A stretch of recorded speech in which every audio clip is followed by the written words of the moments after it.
Selamat hari Minggu, Bapak, Ibu, dan saudara-saudara yang terkasih dalam Tuhan Yesus Kristus. Selamat datang dan beribadah di GKI Taman Aries, baik saudara-saudara yang hadir di gereja ataupun YouTube. Minggu ini adalah minggu ketiga dalam rangka Bulan Keluarga. Tema ibadah hari ini adalah Makin Bertahan. Firman Tuhan dilayankan oleh Pendeta Hizkia Anugrah Gunawan. Mari saudara-saudara, kita sejenak menyimak beberapa video warta lisan berikut ini.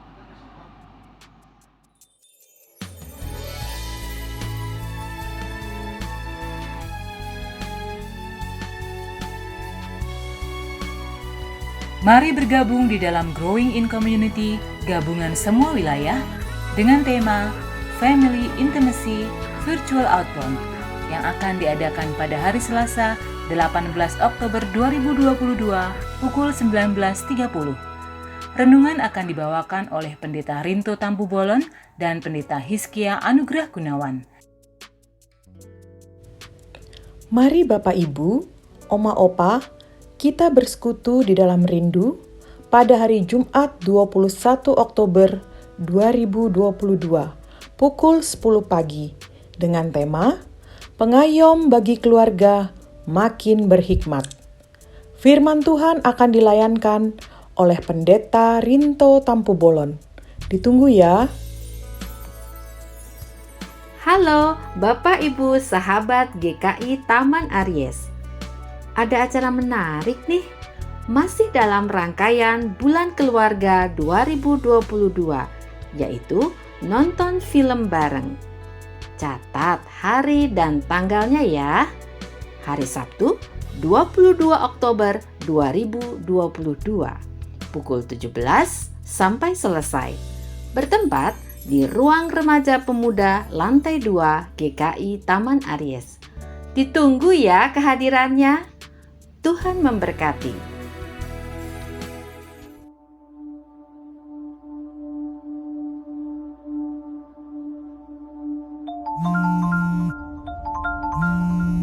Kabarin aja ya, gue keterima atau enggaknya. Thank you. Yuk. Mereka cari yang lebih muda juga ya? Iya. Sabar ya.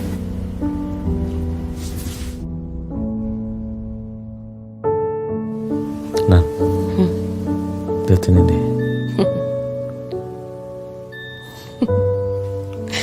Bentar deh, kamu lihat yang ini.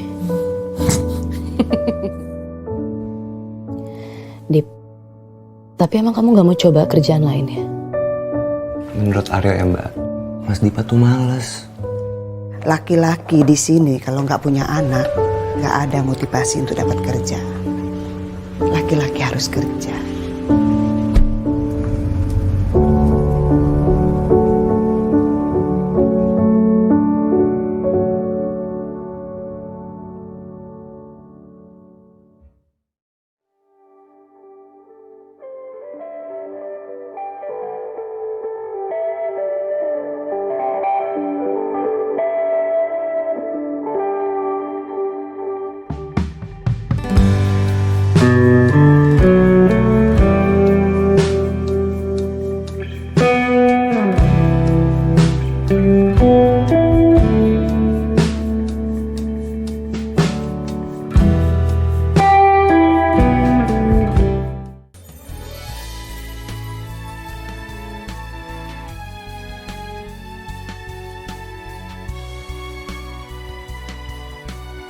Demikian warta lisan hari ini.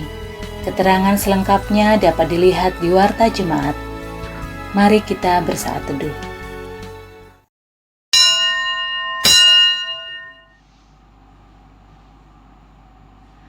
Haleluya. Berbahagialah orang yang takut akan Tuhan, yang sangat suka kepada segala perintah-Nya. Anak cucunya akan perkasa di bumi, angkatan orang benar akan diberkati. Harta dan kekayaan ada di dalam rumahnya, kebajikan tetap untuk selamanya.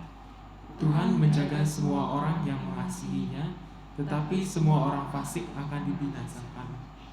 Mulutku mengucapkan puji-pujian kepada Tuhan, dan biarlah segala makhluk memuji namanya yang kudus dan untuk seterusnya dan selamanya.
Pertolongan kita adalah di dalam nama Tuhan yang menciptakan langit dan bumi.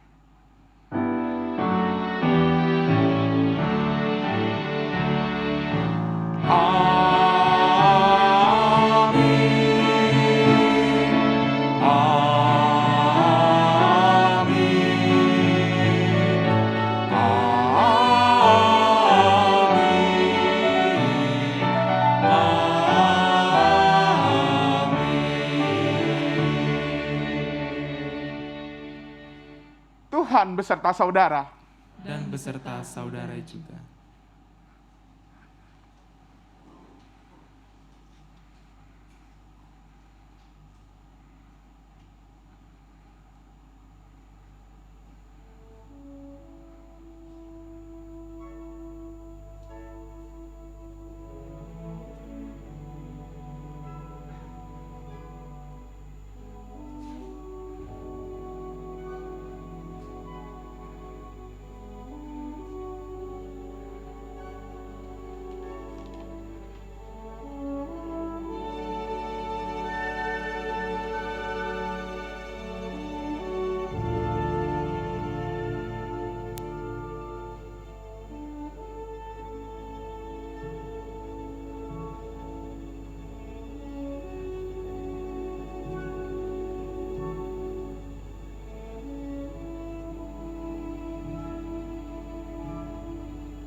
Ibu, Bapak, dan Saudara semua, video pada hari ini mengajak kita semua untuk melihat bagian dari tumbuhan, yaitu akar.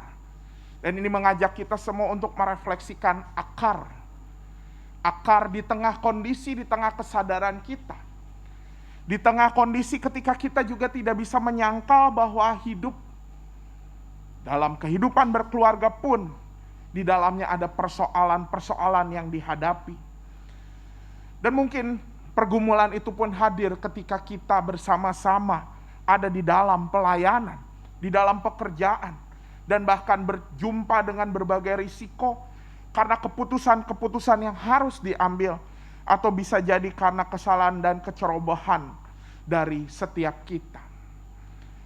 Maka di masa-masa yang sulit dalam pergumulan ini, apakah dan sejauh mana kita sudah menghadapi, menyelesaikan persoalan bersama dengan Allah, berakar di dalamnya. Karena itu marilah kita datang dengan rendah hati dan penuh pengharapan kepadanya. Bahkan dengan keberanian mengaku salah demi pemulihan keadaan. Ini semua kita lakukan dengan dasar pada firman Tuhan. Sehingga di dalam setiap pergumulan, kita terus mengalami pertumbuhan dengan akar yang kuat di dalam Tuhan. Mari kita merenung. Mari kita berdoa secara pribadi. Saya akan menyampaikan beberapa poin perenungan untuk kita doakan secara pribadi. Yang pertama, apakah kita semua memiliki kesatuan hati untuk bersama-sama menghadapi pergumulan bersama Allah yang adalah sumber kekuatan? Mari kita merenungkannya.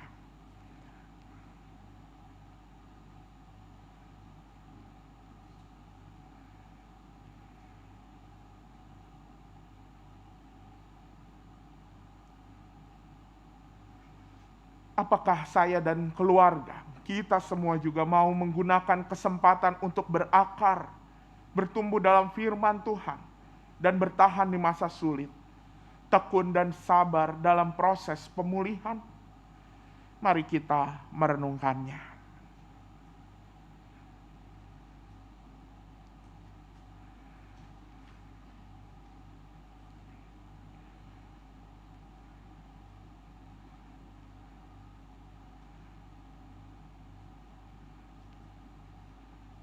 Mari kita berdoa bersama. Ya Bapa yang penuh kasih, kepadamu-lah kami bersimpuh, tersungkur. Kami berserah dan memohon pengampunan atas segala pelanggaran dan kesalahan. Kami kadang tidak memiliki kesatuan hati di dalam keluarga untuk terus berakar di dalam Tuhan. Ampunilah kami ya Tuhan. Kiranya kami selalu mengingat kasih yang telah ditunjukkan Yesus Kristus. Sebab sesungguhnya Engkau selalu memberi tempat pada diri kami di dalam ruang kasih-Mu. Karena itu ya Roh Kudus, sucikanlah hati kami. Jadilah pandu dan terang bagi kami selamanya. Sehingga kami terus semakin bertahan, tekun, dan terus bersandar pada kekuatan Allah. Di dalam nama Tuhan Yesus Kristus kami berdoa. Amin.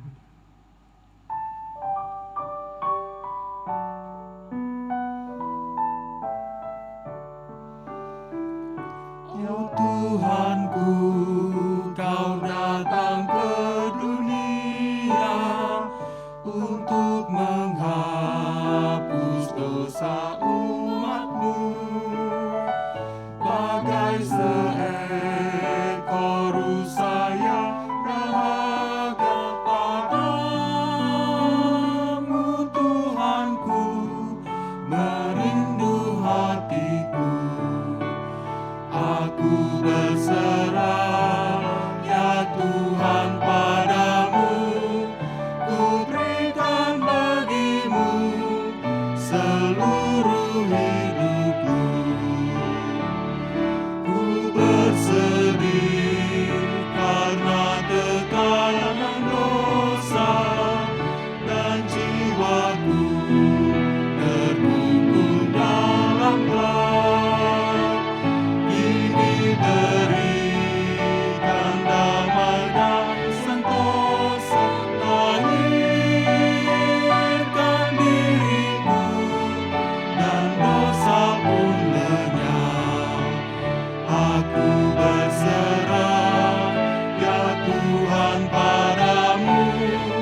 bagi setiap kita yang telah merendahkan hati kita di hadapan Tuhan, dengarlah berita pengampunan dari Tuhan. Sebagaimana dicatat dalam kitab Mika pasal 7 ayat 18 sampai 19. Siapakah Allah seperti engkau yang mengampuni dosa dan memaafkan pelanggaran dari sisa-sisa miliknya sendiri, yang tidak bertahan dalam murkanya untuk seterusnya, melainkan berkenan kepada kasih setia. Biarlah ia kembali menyayangi kita, menghapuskan kesalahan-kesalahan kita, dan melemparkan segala dosa kita ke dalam tubir-tubir laut. Di dalam Kristus engkau telah diampuni. Di dalam Kristus engkau pun telah diampuni. Damai Kristus bagimu. Damai Kristus bagimu juga.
Mari kita bersatu di dalam doa. Biarlah anugerah Allah Bapa terus tercurah bagi kami ya Tuhan. Membimbing hidup kami di jalan Tuhan melalui firman Tuhan yang Engkau akan sabdakan sesaat lagi. Kiranya Tuhan menyertai bibir mulut setiap lektor, penyanyi mazmur, dan hamba-Mu yang akan men-sharingkan refleksi firman Tuhan. Dan bahkan firman itu mengetuk setiap hati kami untuk semakin terus bertahan, bergumul di dalam Tuhan, di dalam segala situasi yang kami alami, sebagai pribadi maupun sebagai keluarga. Di dalam nama Tuhan Yesus Kristus Sang Firman yang hidup kami berdoa. Amin. Bacaan pertama diambil dari kitab Kejadian 32 ayat 22 sampai 31. Pergumulan Yakub dengan Allah. Pada malam itu Yakub bangun dan ia membawa kedua istrinya, kedua budaknya perempuan dan ke-11 anaknya, dan menyeberang di tempat penyeberangan sungai Yabok. Sesudah ia menyeberangkan mereka, ia menyeberangkan juga segala miliknya. Lalu tinggallah Yakub seorang diri, dan seorang laki-laki bergulat dengan dia sampai fajar menyingsing. Ketika orang itu melihat bahwa ia tidak dapat mengalahkannya, ia memukul sendi pangkal paha Yakub, sehingga sendi pangkal paha itu terpelecok ketika ia bergulat dengan orang itu. Lalu kata orang itu, "Biarkanlah aku pergi, karena fajar telah menyingsing." Sahut Yakub, "Aku tidak akan membiarkan engkau pergi jika engkau tidak memberkati aku." Bertanyalah orang itu kepadanya, "Siapakah namamu?" Sahutnya, "Yakub." Lalu kata orang itu, "Namamu tidak akan disebutkan lagi Yakub, tetapi Israel, sebab engkau telah bergumul melawan Allah dan manusia, dan engkau menang." Bertanyalah Yakub, "Katakanlah juga namamu." Tetapi sahutnya, "Mengapa engkau menanyakan namaku?" Lalu diberkatinyalah Yakub di situ. Yakub menamai tempat itu Peniel, sebab katanya, "Aku telah melihat Allah berhadapan muka, tetapi nyawaku tertolong." Lalu tampaklah kepadanya matahari terbit ketika ia telah melewati Peniel, dan Yakub pincang karena pangkal pahanya. Demikianlah sabda Tuhan. Syukur kepada Allah.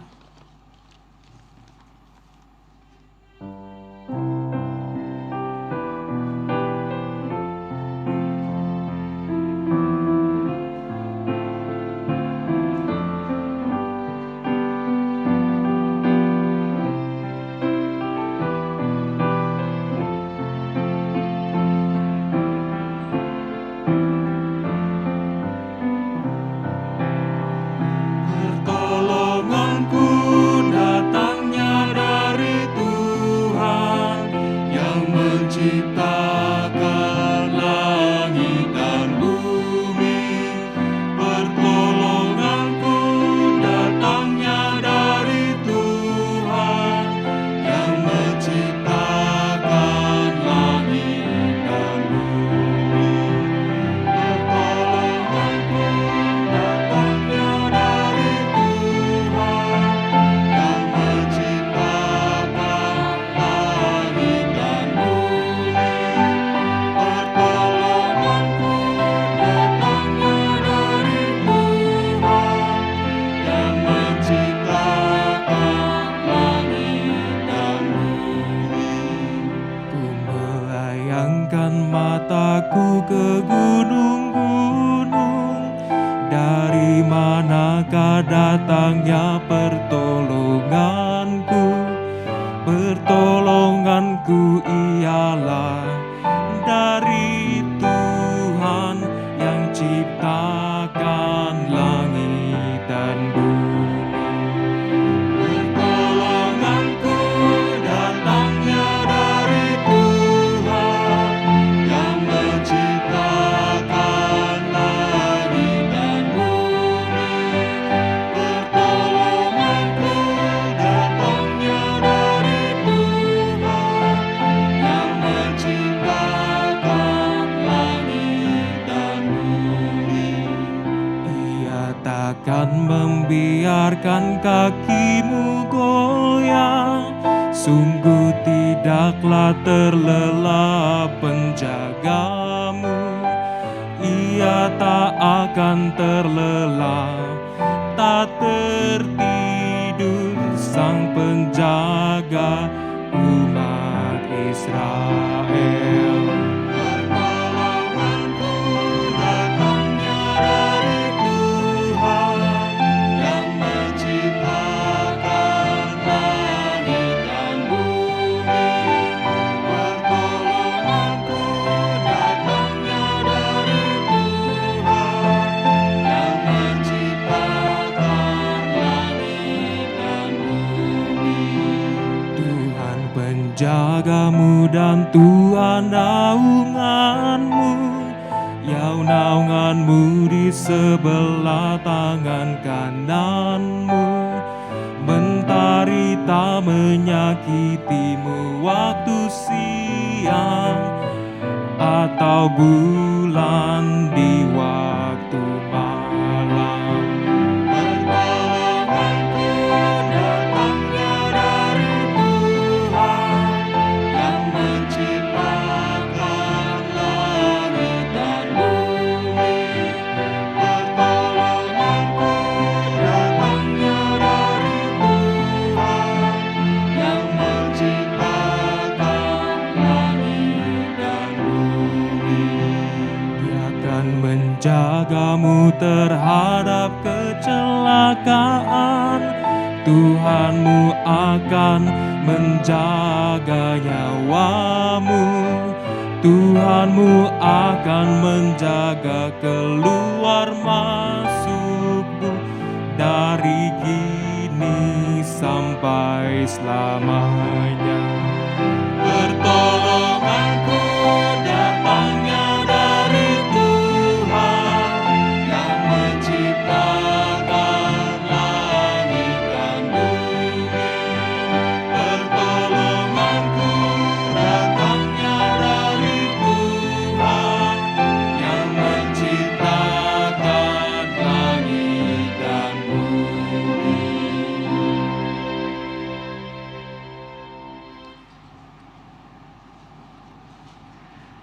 Bacaan kedua dari surat 2 Timotius pasal yang ketiga ayat ke-14 sampai dengan pasal yang keempat ayat yang kelima.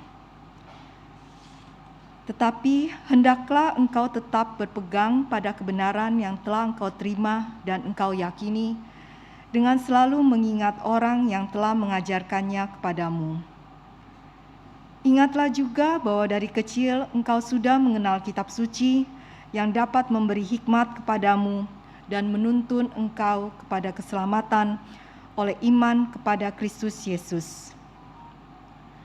Segala tulisan yang diilhamkan Allah memang bermanfaat untuk mengajar, untuk menyatakan kesalahan, untuk memperbaiki kelakuan, dan untuk mendidik orang dalam kebenaran. Dengan demikian, tiap-tiap manusia kepunyaan Allah diperlengkapi untuk setiap perbuatan baik. Di hadapan Allah dan Kristus Yesus yang akan menghakimi orang yang hidup dan yang mati, aku berpesan dengan sungguh-sungguh kepadamu, demi pernyataannya dan demi kerajaannya. Beritakanlah firman, siap sedialah, baik atau tidak baik waktunya. Nyatakanlah apa yang salah, tegurlah dan nasihatilah dengan segala kesabaran dan pengajaran. Karena akan datang waktunya, orang tidak dapat lagi menerima ajaran sehat, tetapi mereka akan mengumpulkan guru-guru menurut kehendaknya untuk memuaskan keinginan telinganya. Mereka akan memalingkan telinganya dari kebenaran dan membukanya bagi dongeng.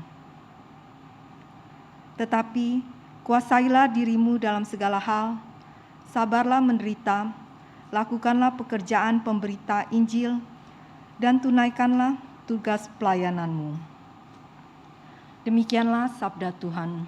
Syukur kepada Allah. Mari kita berdiri. Injil Tuhan kita Yesus Kristus menurut Lukas pasal 18 ayat 1 sampai 8.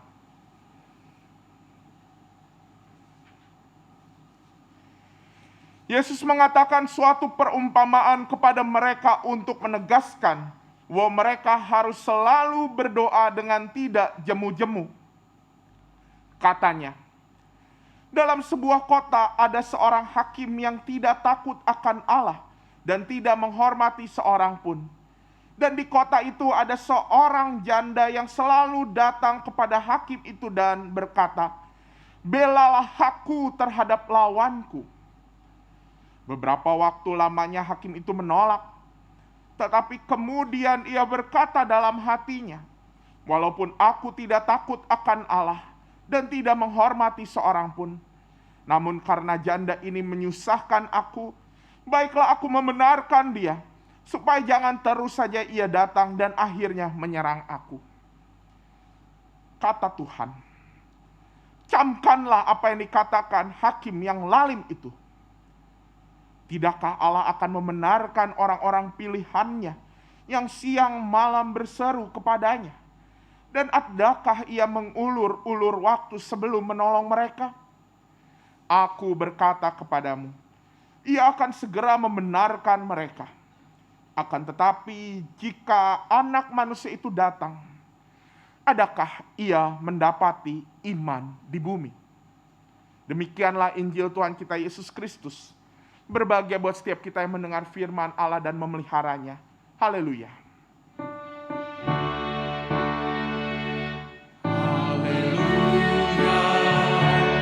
Haleluya.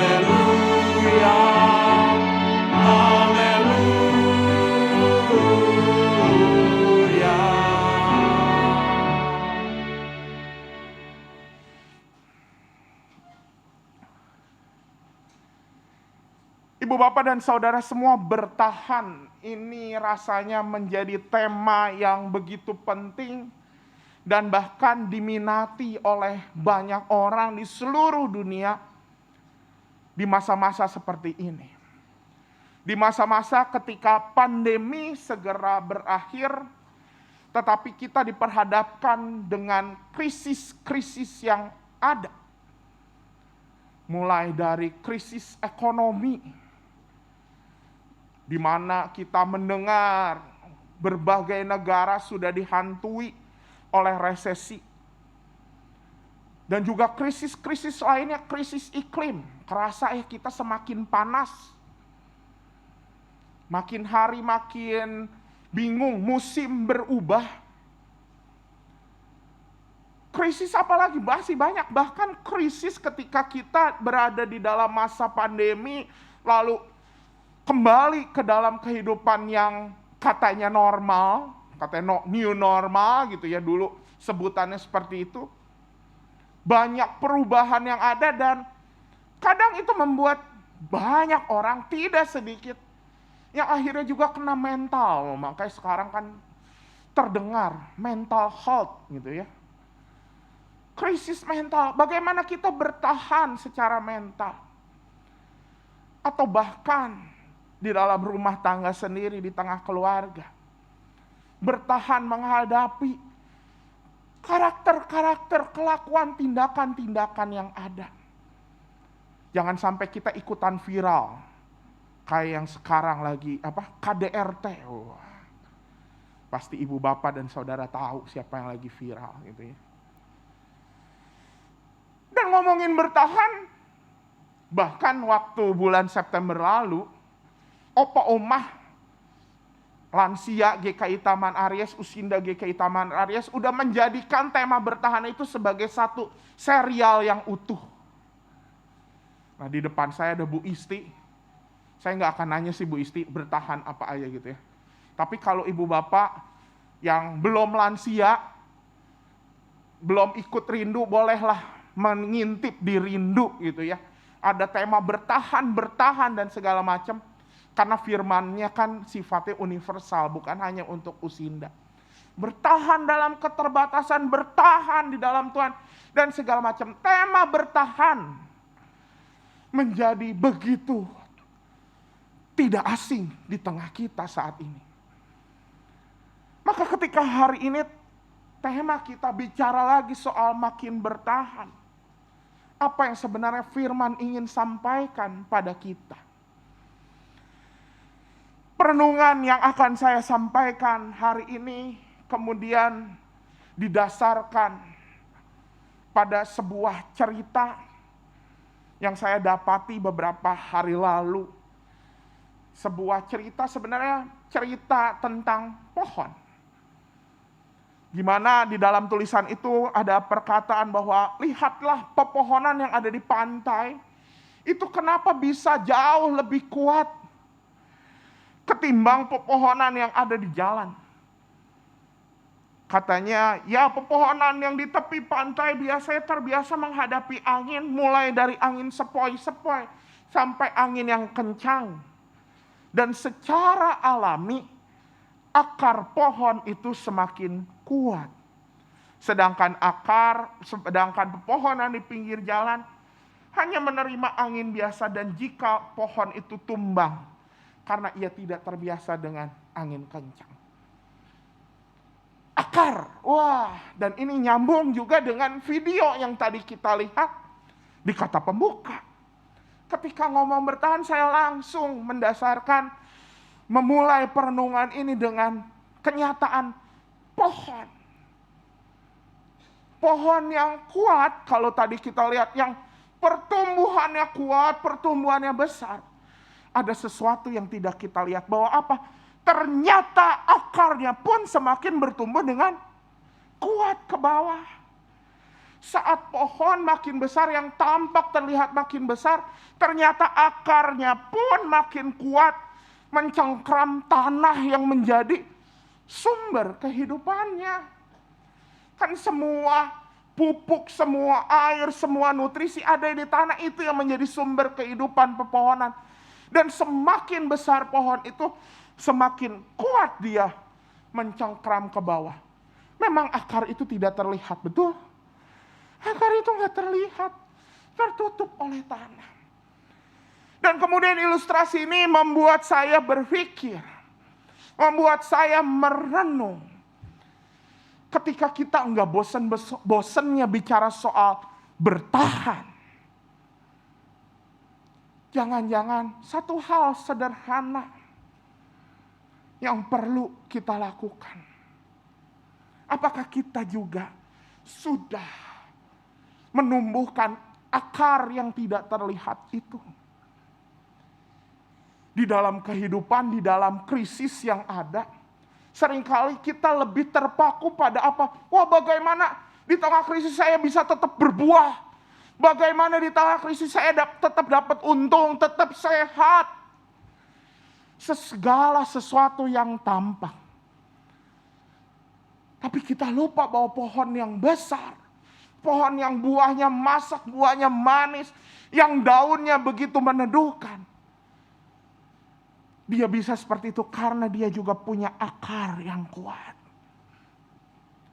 Kita fokus untuk mengejar apa yang menjadi pengembangan diri. Tapi lupa bahwa kita perlu mengakar pada sumber kehidupan kita. Semakin memegang, semakin bergantung pada sumber hidup kita, yaitu Allah. Dan inilah ibu bapak yang disebut dengan spiritualitas. Minggu lalu kita baru saja ikut sesi bulan keluarga tentang 4 ember. Wah, bukan sekadar ember yang ada di kamar mandi ya ibu bapak dan saudara semua, tapi 4 hal terpenting di dalam kehidupan. Masih ada yang ingat apa aja? Keluarga, pengembangan diri, pelayanan, dan juga pekerjaan, karir. Dan mungkin setiap kita punya 4 ember yang berbeda. Iya, itu begitu bagus untuk melihat bagaimana pertumbuhan yang ke atas. Tapi kita juga perlu melihat, selain ember-ember itu kita isi, apakah akar kita pun sudah bertumbuh? Jangan akhirnya kita berfokus pada, wah, supaya pohon ini makin berbuah, tapi akarnya loyo. Akarnya pendek. Akar yang gak mencangkram ke sumber kehidupan kita. Apakah kemudian kalau akarnya pendek, akarnya gak kuat, kita gak bisa jadi pohon-pohon yang di pinggir pantai yang kuat? Badai sedikit patah. Krisis sedikit tumbang. Karena itu hari ini ajakan makin bertahan merupakan ajakan yang sangat esensial ibu bapak dan saudara semua. Ajakan yang seringkali mungkin diremehkan, ngomongin spiritualitas, udahlah spiritualitas mah udah dari sonohnya. Apalagi ngomongin spiritualitas, kan udah ada di dalam iman kita, kita udah dibaptis dari dulu, udah beres. Memang ketika bicara soal spiritualitas, ketika kita terus memberikan ruang waktu untuk pelayanan, untuk bicara soal kedalaman firman, untuk berdoa, mungkin efeknya nggak instan, nggak seperti batang dan daun pohon yang langsung terlihat. Tapi firman, doa, itu efeknya sangat terasa ketika apa? Ketika kita ada di dalam masa sulit, disitulah spiritualitas menjadi tampak. Kita baru bisa merasakan, kita nggak bisa juga mengukur seberapa besar spiritualitas kita. Tapi kita bisa merasakan spiritualitas itu ketika kita dapat badai kehidupan. Kita tetap kuat. Kita tetap memiliki, tetap merasa bahwa sumber air itu tetap mengalir. Karena kita punya akar yang kuat. Dan jangan meremehkan hal ini. Spiritualitas juga perlu ditumbuhkan. Spiritualitas juga perlu dirawat. Jangan melulu berpaku pada batang saya harus kuat, saya harus semakin berbuah. Tapi lupa akarnya pun harus diperkuat. Kalau mau buah-buah itu menjadi buah-buah yang kekal. Karena itu firman Tuhan hari ini, ketika kita bicara soal makin bertahan, sejujurnya ini mau mengajak kita semua kembali melihat hal-hal yang paling esensial dalam hidup ketika kita merawat spiritualitas itu. Dan bahkan ketika merawat hal-hal spiritualitas itu juga balik ke dalam tindakan-tindakan yang sederhana, yang tidak rumit. Tindakan-tindakan esensial yang kadang akhirnya karena udah terlalu biasa, kita remehkan, kita luputkan begitu saja. Apa saja tindakan untuk kita supaya makin bertahan dengan merawat spiritualitas kita? Bacaan-bacaan firman Tuhan hari ini mengajarkan kita gimana supaya kita makin bertahan untuk terus mengakar, untuk terus memiliki spiritualitas yang baik. Yang pertama, mari kita lihat, kita simak bersama-sama bacaan Injil kita. Ibu bapak dan saudara semua, bacaan Injil hari ini dengan jelas, dengan tegas, tumben-tumbenan. Biasanya kalau perumpamaan tuh bicaranya macam-macam dulu. Ini langsung di ayat pertama. Pesannya apa? Kita baca bersama-sama ayat 1. Lukas 18 ayat 1. Kita baca bersama-sama 1, 2, 3. Katakan suatu perumpamaan kepada mereka untuk menegaskan bahwa mereka harus selalu berdoa dengan tidak jemu-jemu. Langsung tegas to the point. Injil kita hari ini, bagaimana cara kita merawat spiritualitas supaya kita makin bertahan. Berdoa dengan tidak jemu-jemu. Namun ibu bapak semua, saudara semua, ada hal yang menarik. Saya cukup kaget ketika membaca ayat ini dalam versi bahasa Inggris. Dalam bahasa Inggris ayat ini berkata seperti ini. Then Jesus told them a parable about their need to pray always and not to lose heart. Tidak kehilangan hati. Dalam bahasa Yunaninya, lost heart berasal dari kata enkakein. Memang kalau dalam bahasa Inggris kemudian ini disebutkan putus asa gitu ya, lost heart. Tapi ibu bapak dan saudara semua, kalau kita mengganti dengan benar-benar harafiah tuh ya, tidak kehilangan hati, kita baca lagi. Yesus mengatakan suatu perumpamaan kepada mereka untuk menegaskan bahwa mereka harus selalu berdoa dengan tidak kehilangan hati. Beda nggak sensasinya? Beda sensasinya? Tadi tidak jemu-jemu, yang ini tidak kehilangan hati. Saya sendiri merasakan beda sensasi. Kenapa? Kalau ngomongin tidak jemu-jemu itu bicara soal apa? Oh, karena itu kita harus terus berdoa. Bicara soal apa? Jumlah. Seberapa banyak kita berdoa. Bicara soal kuantitas.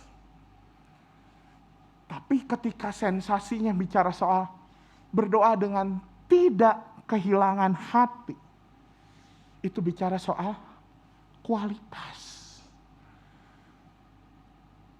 Itu bukan bicara soal kuantitas. Dan hal inilah yang kemudian diumpamakan dalam perumpamaan hari ini. Judul yang diberikan Lembaga Alkitab Indonesia perlu kita waspadai. Karena apa? Ini mengecoh kita untuk fokusnya pada hakim yang lalim. Padahal sosok yang diumpamakan memiliki doa yang tidak jemu-jemu, doa yang tidak kehilangan hati, itu adalah sang janda.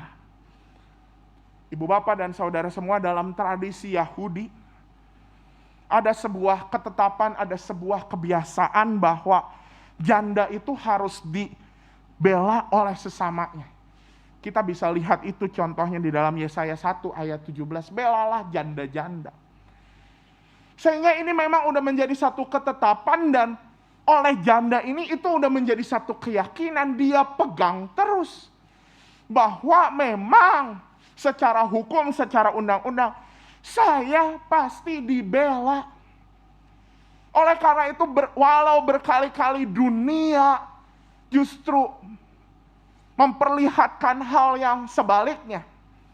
Yaitu ketika hakim yang tidak benar ini menolak janda, dia tetap memegang keyakinan itu, saya pasti dibela. Saya pasti dibela. Tetap teguh memegang keyakinannya. Dan inilah doa yang tidak kehilangan hati. Doa yang tetap memegang teguh pada janji Tuhan. Doa yang tetap memegang teguh pada keyakinan kita. Kalau tadi pemazmur menyanyikan, pertolonganku datangnya dari Tuhan. Apakah di dalam berbagai situasi yang ada, hati kita ketika berdoa, kita masih sanggup berdoa, pertolonganku datangnya dari Tuhan? Kalau memang seperti itu, maka seharusnya semestinya doa kita bukan sekadar doa meminta. Bukan sekadar doa yang dalam tanda kutip menyusun daftar permintaan kita pada Tuhan. Nah, karena udah tahu bahwa pertolongan kita datangnya dari Tuhan. Doa yang tidak kehilangan hati adalah doa yang justru membuat hati kita terus mengarah pada Tuhan. Ketika Tuhan Yesus menyatakan hal ini, artinya apa? Ada gejala loh. Doa bisa kehilangan hati. Makanya Tuhan Yesus berkata, ini doa tentang apa? Selalu berdoa dengan tidak jemu-jemu, selalu berdoa dengan tidak kehilangan hati. Apa tanda ketika doa kita kehilangan hati? Tandanya adalah fokus doa-doa kita mungkin hanya bicara soal perubahan orang lain, berdoa supaya orang lain berubah, berdoa supaya situasi berubah. Tetapi meluputkan doa bagaimana Tuhan mengubah hati kita. Di tengah masa pemulihan ini, di tengah masa krisis ini, kita sering berdoa, ya Tuhan, pulihkanlah dunia ini. Ya Tuhan, tolong supaya masalah saya angkat. Tampak jelas kita beriman pada Tuhan. Tapi apakah doa kita memang tetap memegang iman itu? Alih-alih bicara soal Tuhan, doakan supaya masalah ini cepat berlalu. Apakah kita pernah berdoa, Tuhan, tolong agar hati saya tetap bisa melihat pertolongan-Mu setiap saat. Tuhan, berikan hati ini agar saya bisa merasakan, bisa melihat bahwa Tuhan selalu beserta. Tuhan, berikanlah hati supaya saya terus bersyukur. Menjadikan pokok-pokok iman itu justru menjadi tujuan hati kita. Itu doa yang tidak melupakan hati. Doa yang tidak kehilangan hati. Doa yang memang bicara soal apa? Ubahlah hati, bukan bicara soal yang lain. Tidak hilang hatinya, tidak dilupakan, tidak diluputkan. Waktu 2 minggu lalu, di kebaktian remaja pemuda, saya juga menampilkan salah satu doa Mother Teresa. Ketika saat itu Mother Teresa lagi menghadapi orang-orang yang memfitnah dirinya. Yang Mother Teresa doakan adalah, ya Tuhan, doakan agar hati saya kuat untuk disalahpahami. Tidak kehilangan hati. Justru yang fokus utama ketika kita berdoa adalah bagaimana hati kita bisa bersyukur, hati kita bisa menerima. Ibu bapak, saya pernah mengalami hal ini. Di dalam salah satu momen kesempatan, ada saat itu saya mendapat kesempatan untuk makan gitu ya. Tapi makanan yang datang tidak sesuai dengan yang saya harapkan. Mau bersyukur susah gitu ya. Gimana gitu ya. Tuhan, syukuri makanan ini. Kayak ngebohong gitu ya, jadi munafik di hadapan Tuhan. Yang kemudian akhirnya, udah deh.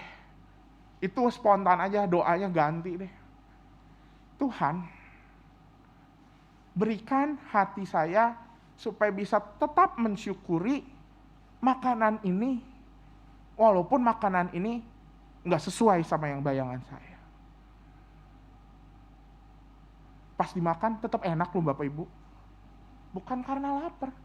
Kayak apa ya, enaknya bukan sekadar enak karena makanannya enak gitu ya. Tapi ada damai.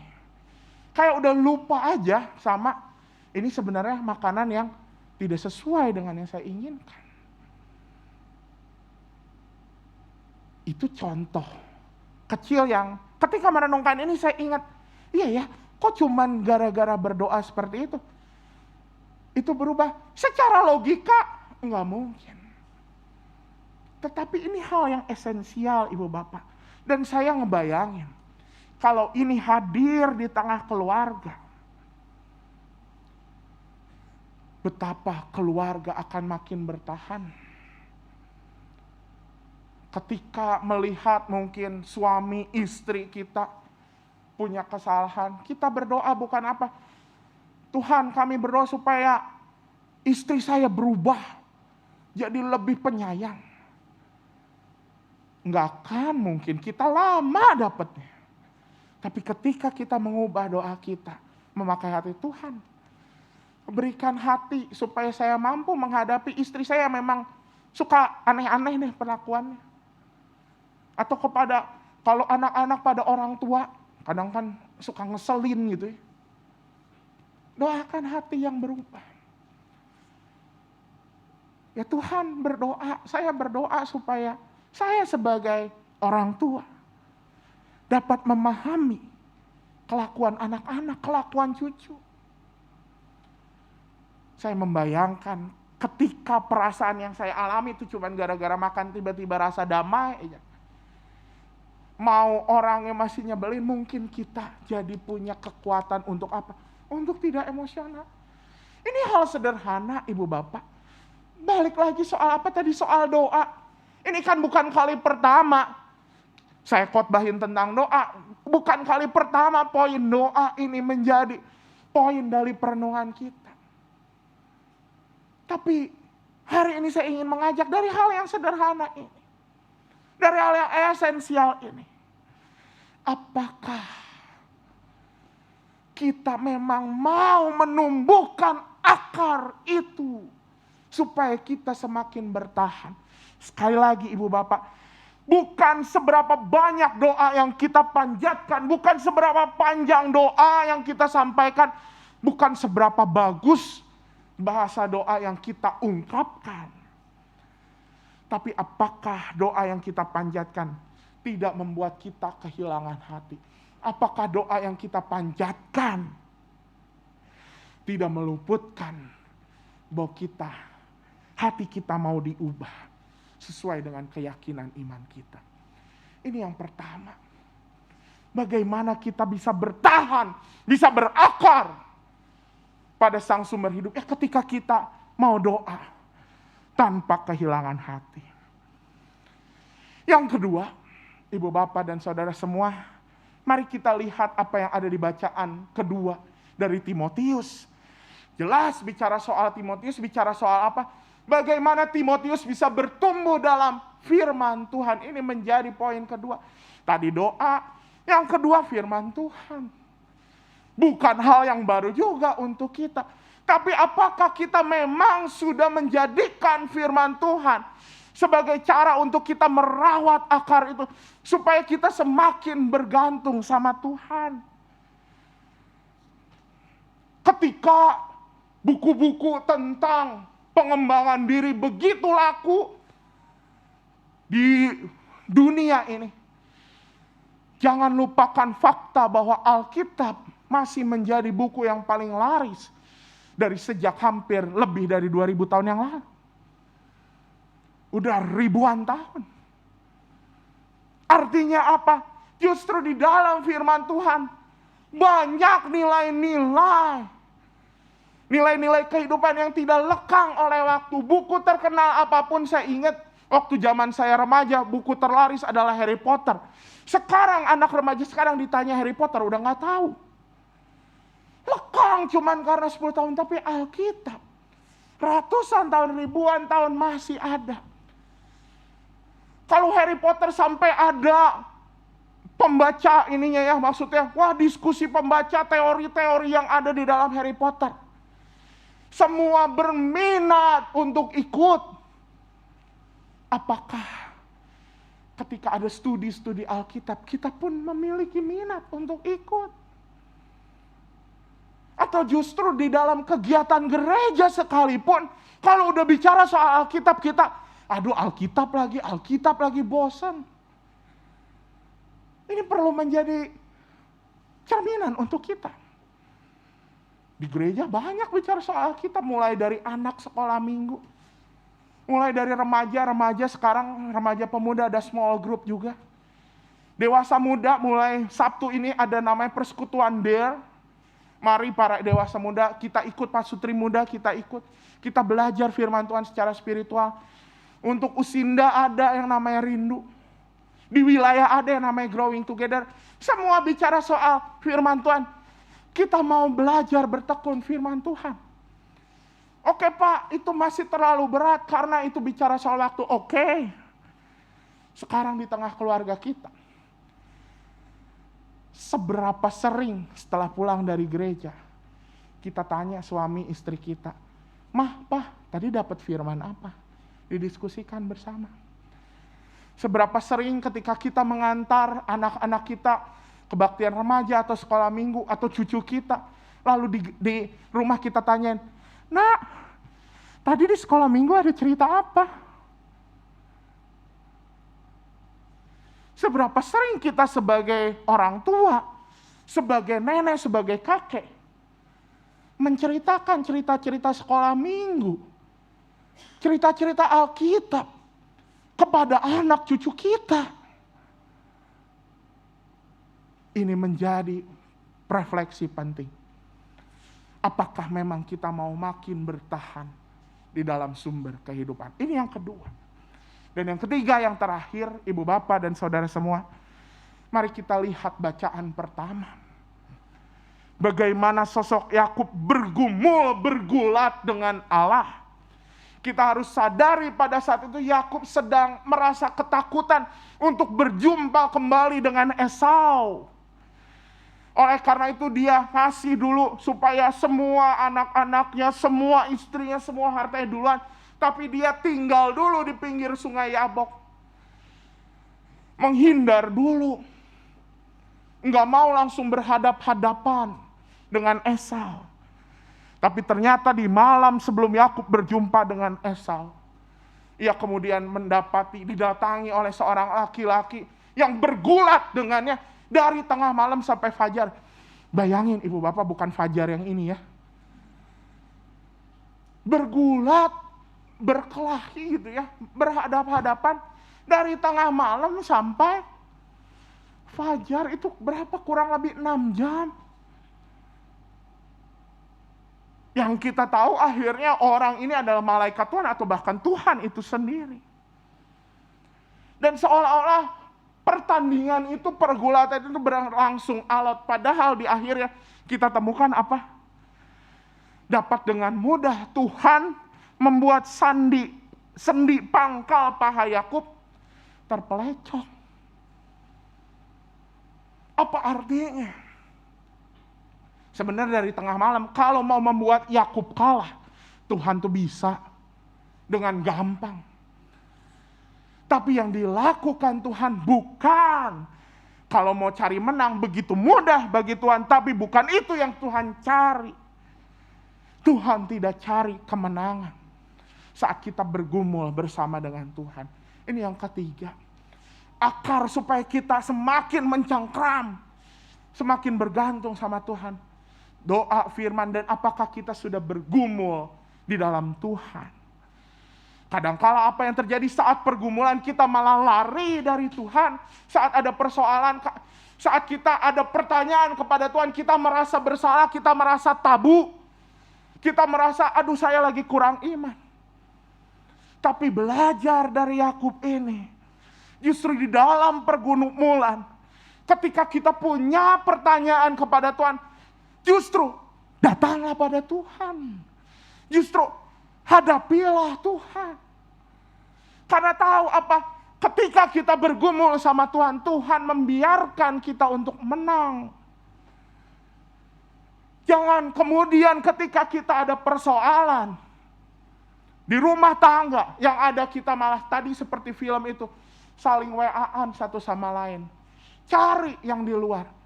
Belum tentu kita akan menang lawan pergumulan itu. Udah pasti ketika kita datang kepada Tuhan, Tuhan akan memberikan kemenangan. Memang kemudian ketika kita berjumpa dengan Allah, akan ada luka yang terbuka. Seperti Yakub, sendi pahanya terpelecok, ada luka.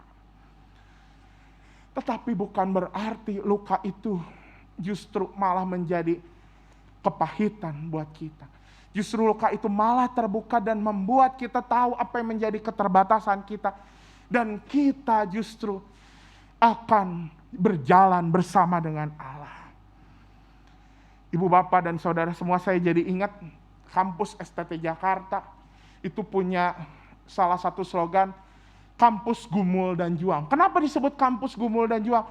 Coba masuk STT Jakarta tuh ya ibu bapak, benar-benar kayak kita tuh digodok. Benar-benar dipertanyakan ulang. Banyak orang yang datang masuk ke STT Jakarta dengan penuh semangat mau jadi pendeta. Keluar dari STT Jakarta, loyo semangat. Karena apa? Kita dipertanyakan apa yang menjadi panggilan kita, apa, siapa Tuhan bahkan. Namun menurut pengamatan saya, orang-orang yang bisa bergumul di dalam Tuhan justru semakin teguh pada panggilannya. Saya udah menyaksikan banyak pendeta-pendeta yang bahkan sampai emeritus, sampai akhir hayatnya punya pergumulan yang sama, tetapi ia memilih bergumul di dalam Tuhan. Sehingga ketika bergumul di dalam Tuhan, cinta Allah menggerakkannya untuk melampaui ketakutan dan keterbatasan. Dan mari hidupi ini juga di dalam keluarga. Kalau gereja-gereja lain punya family altar gitu ya, apakah kita juga di tengah keluarga punya mesbah keluarga itu, punya kesempatan untuk kita bersama berkumpul, membicarakan apa yang menjadi pergumulan kita. Jangan sampai kemudian pergumulan malah disampaikan pada orang lain. Di tengah keluarga kita saling menyalahkan satu sama lain. Itu namanya kita tidak bertahan. Karena itu ibu bapak, sekali lagi firman Tuhan hari ini mengingatkan kita pada sebuah pohon. Pohon yang semakin besar, ia punya buah yang semakin besar. Tetapi jangan sampai kita sebagai manusia yang punya hasrat untuk bertumbuh semakin besar, melupakan hal yang esensial, yaitu apa? Berakar di dalam Tuhan. Merawat spiritualitas itu. Menambah spiritualitas itu menjadi akar yang semakin bergantung pada Allah. Makin bertahan. Saat kita mau terus doa tanpa kehilangan hati. Kita terus menekuni firman Tuhan. Sederhana. Dan kita bergumul bersama Allah. 3 poin ini bukanlah 3 poin yang baru. Tapi 3 poin ini mengajak kita semua merefleksikan. Apakah kita tetap tekun menumbuhkan akar esensi kehidupan beriman kita, supaya kita semakin bertahan. Amin.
marilah kita bersama dengan umat Allah di masa lalu, masa kini, dan masa depan, mengingat janji baptisan kita dengan mengikrarkan pengakuan iman rasuli. Aku percaya kepada Allah, Bapa yang Maha Kuasa, Khalik langit dan bumi, dan kepada Yesus Kristus, Anak yang tunggal Tuhan kita, yang dikandung dari Roh Kudus, lahir dari anak darah Maria, yang menderita sengsara di bawah pemerintahan Pontius Pilatus, disalibkan, mati dan dikuburkan, turun ke dalam kerajaan maut. Pada hari yang ketiga, bangkit pula dari antara orang mati, naik ke surga, duduk di sebelah kanan Allah, Bapa yang Maha Kuasa. Dan dari sana Ia akan datang untuk menghakimi orang yang hidup dan yang mati.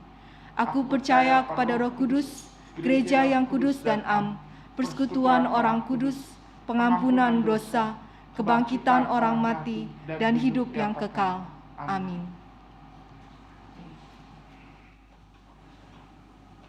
Mari kita bersatu di dalam doa. Kami bersyukur Tuhan ketika firman Tuhan mengingatkan kami yang saat ini seperti yang kami tahu bahwa dunia sedang menghadapi berbagai krisis. Kami dipertaruhkan untuk bertahan hidup. Tapi hari ini kami disegarkan bahwa bertahan hidup bukan sekadar ketika kami bisa menjawab segala pergumulan, ketika kami bisa mengatasi segala persoalan yang ada. Tapi ketika kami terus mengakar pada Tuhan yang menjadi sumber kehidupan kami. Ajar kami ya Tuhan untuk merefleksikan kembali. Apakah doa kami adalah doa yang tidak kehilangan hati. Ajar kami untuk terus tekun dalam firman Tuhan. Dan bahkan ajar kami untuk bergumul di hadapan Tuhan. Tuhan tolong kiranya ini semua bisa membuat kami semakin berakar kuat. Bukan hanya bertumbuh, berbuah semakin banyak. Tapi akarnya yang dasar, yang esensi pun kami rindu untuk ditumbuhkan. Karena itu ya Tuhan, kiranya ketika hari ini kami juga ingin berdoa. Berikanlah kami hati yang mampu untuk terus bersyukur. Di tengah krisis, di tengah persoalan rumah tangga, di tengah ketidaksempurnaan yang kami miliki. Berilah kami untuk terus bersyukur. Dan berikanlah kami hati yang terus berharap di tengah rasa sakit penyakit, di tengah rasa kehilangan, di tengah pemulihan yang tidak kunjung membaik. Berikanlah kami hati yang terus berharap karena kami tahu Tuhan adalah sumber pengharapan kami. Dan ya Tuhan, kami juga ingin berdoa, berikanlah hati kami yang selalu siap untuk melayani pekerjaan-pekerjaan Tuhan. Baik melalui kegiatan-kegiatan yang telah disiapkan oleh gereja ini. Panggilan-panggilan pelayanan untuk terlibat, untuk turut membangun gereja ini. Mulai dari persembahan uang, persembahan diri, persembahan waktu. Kiranya hati kami selalu siap untuk memberikan diri bagi pekerjaan-Mu. Dan berikan juga ya Tuhan, hati kami yang semakin berhikmat. Hati kami yang semakin bijaksana. Saat merespons isu-isu kebangsaan yang kadangkala membuat kami juga turut serta menyebarkan kabar ketidakbenaran. Kiranya hati yang bijaksana membuat kami bisa menyebarkan damai bagi bangsa ini, bagi dunia ini, dan bagi seluruh ciptaan. Karena kami percaya Tuhan, ketika kami memiliki hati yang semakin kuat mengakar pada Engkau sang sumber kehidupan, kami percaya apapun badai yang terjadi, baik di keluarga, baik di dalam pekerjaan, pelayanan, maupun di tengah dunia ini, kami dapat terus bertahan, bertumbuh, dan bahkan berbuah di dalam Kristus. Inilah doa kami ya Tuhan, di dalam nama Tuhan Yesus Kristus. Amin.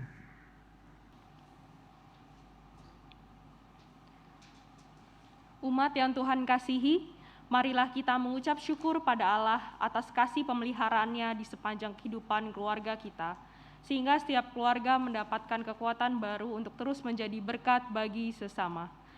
Yang menjadi dasar persembahan kita hari ini dari Filipi pasal yang keempat ayat yang ke-6, janganlah hendaknya kamu khawatir tentang apapun juga, tetapi nyatakanlah dalam segala hal keinginanmu kepada Allah, dalam doa dan permohonan dengan ucapan syukur.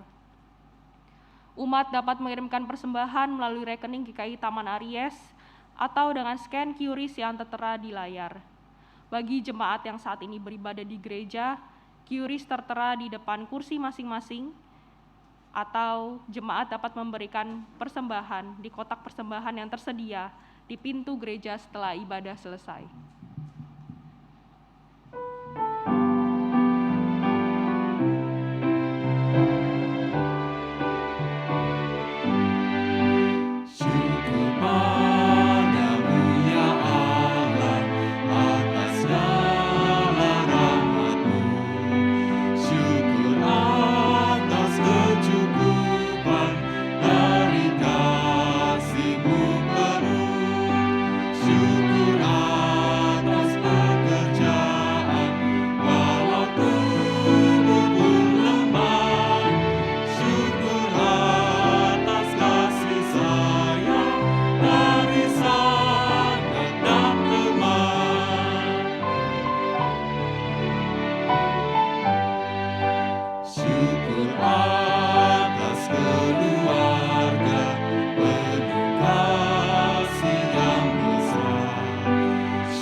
Mari kita berdoa.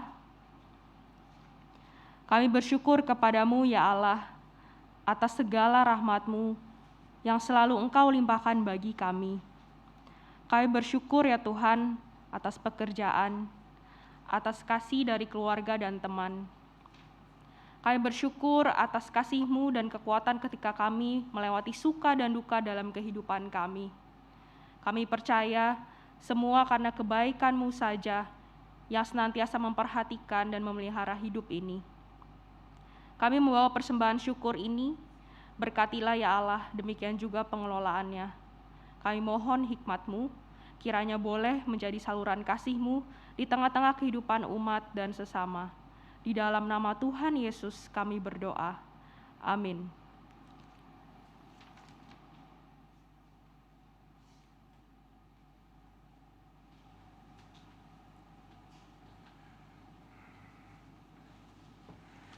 Ibu, Bapak, dan saudara semua, bertahanlah dan bersandarlah pada kekuatan Allah yang menjadi sumber kehidupan kita. Berakarlah terus, bertumbuh untuk terus berakar di dalam doa, firman, dan bergumul bersamanya. Yakinlah setiap pergumulan kita tidak akan kehilangan cinta kasih-Nya. Dan di dalamnya kita bisa belajar mengerti kehendak Allah dan terus bersyukur di dalamnya.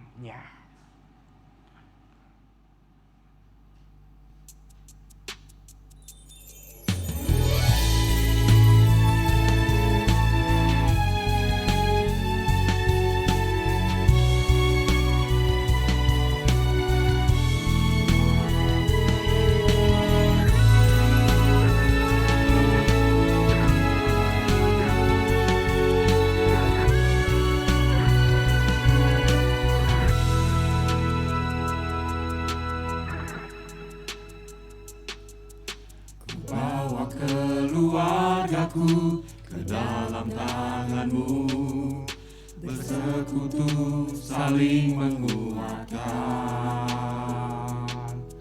Tiada yang melebihi kasih-Mu ya Tuhan, bersatu bersama melayani Engkau. Ku bawa keluargaku ke dalam tangan-Mu, bersekutu saling menguatkan. Tiada ada yang melebihi kasih-Mu ya Tuhan, bersatu bersama melayani Engkau.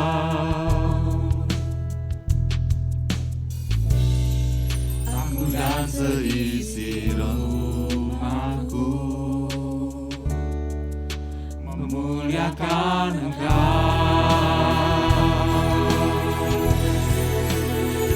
Percayalah, Dia selalu menyertai. Bertahanlah, Dia selalu beri kekuatan.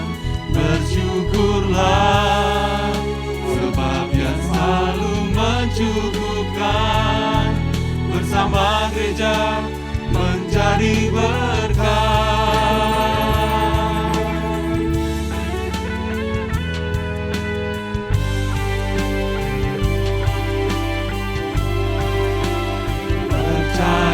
Percayalah, Dia selalu menyertai.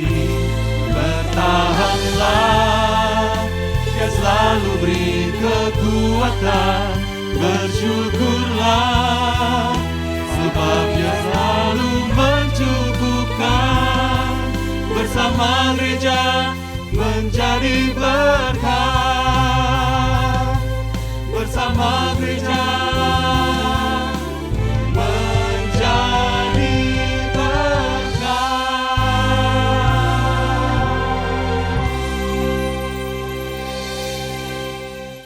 Maka arahkanlah hatimu kepada Tuhan. Kami mengarahkan hati kami kepada Tuhan. Jadilah saksi Kristus. Syukur kepada Allah, Terpujilah Tuhan. kini dan selamanya. Kiranya cinta kasih Tuhan menerangi hari-harimu dan seisi rumahmu. Kiranya kedamaian dan kelimpahan memberkati hidupmu melalui sukacita yang melampaui segala musim kehidupan. Dan cinta kasih Allah Bapa melalui Yesus Kristus dalam persekutuan Roh Kudus merengkuh, memelukmu senantiasa untuk terus bertumbuh dan mengakar di hadapannya, dulu, kini, sampai selama-lamanya.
Saudara-saudara yang terkasih, kebaktian telah selesai.